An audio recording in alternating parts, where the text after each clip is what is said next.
उत्तन येथील केशव सृष्टी परिसरात शिकारीच्या शोधात रहिवासी परिसरात फिरणाऱ्या बिबट्याचा नागरिकांना त्रास होतो आहे।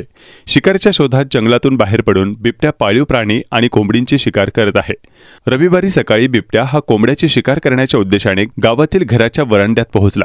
घराबाहेर लावलेल्या सीसीटीव्ही कॅमेऱ्यामध्ये बिबट्याची सर्व हरकत कैद झाली आहे। या प्रकरणाची माहिती देताना घरमालकाने सांगितले की गेल्या काही दिवसांपासून या बिबट्याने अनेक कोंबड्या आणि कुत्र्यांचा बळी घेतलाय।